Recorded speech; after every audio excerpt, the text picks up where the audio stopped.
Saya ingin menggarisbawahi bahwa ya kita akan melakukan terobosan-terobosan, ya kita ingin melakukan perubahan, tetapi orientasinya bukan jangka pendek.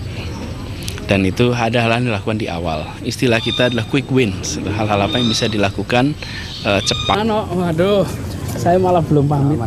Pada pelantikan yang akan digelar di Istana Negara, Anies mengajak istri serta keempat anaknya. Dari Jakarta, Reska Mega, Rian Samutakin, Senjli Panggabian, MNC Media melaporkan.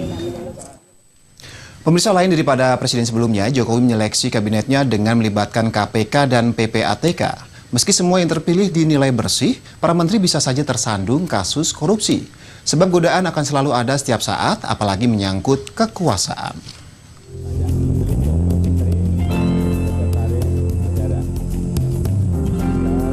Lain dari biasanya, Presiden Jokowi memilih para menterinya agar bersih dari kasus korupsi dengan melibatkan KPK dan PPATK.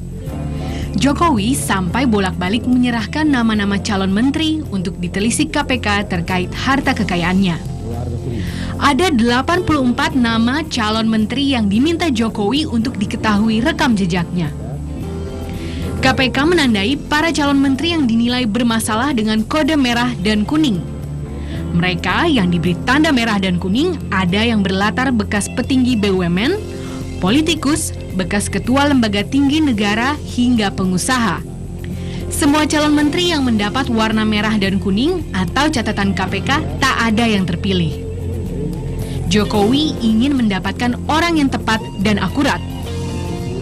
Proses penetapan menteri ini saya lakukan dengan hati-hati dan cermat. Dengan hati-hati dan cermat.